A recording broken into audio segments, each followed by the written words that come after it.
Bonsoir à tous, bienvenue si vous nous rejoignez sur France 24. On commence ce journal en Arabie Saoudite, dernière étape de la tournée au Proche et Moyen-Orient du président américain, et de loin la plus délicate.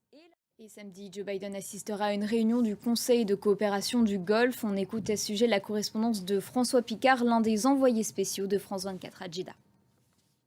L'Arabie Saoudite qui a profité de la visite de Joe Biden pour entamer un début de normalisation avec ses relations avec Israël. Le pays va désormais ouvrir son espace aérien aux vols en provenance et à destination de l'État hébreu. Quelles conséquences concrètes pour la région? On voit cela avec Khalid. Au Sri Lanka, le Parlement devrait élire mercredi un successeur à Gotabaya Rajapaksa, le président démissionnaire qui a fui à l'étranger. En attendant, c'est le Premier ministre qui prend les rênes du pays. Explications et réactions à Colombo, avec Albin Alvarez, notre correspondant France 24. Après le chapitre malien, c'est au Niger que la France veut concentrer ses efforts dans la lutte antiterroriste au Sahel. Ce vendredi, les ministres français des Affaires étrangères et des Armées.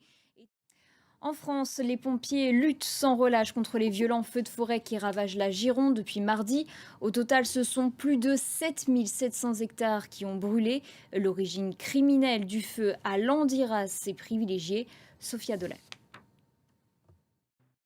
Un peu de culture à présent. Après 2 années troublées par le Covid, le Festival d'Avignon retrouve son format habituel. 46 spectacles pour le in et plus de 1500 pour la partie off.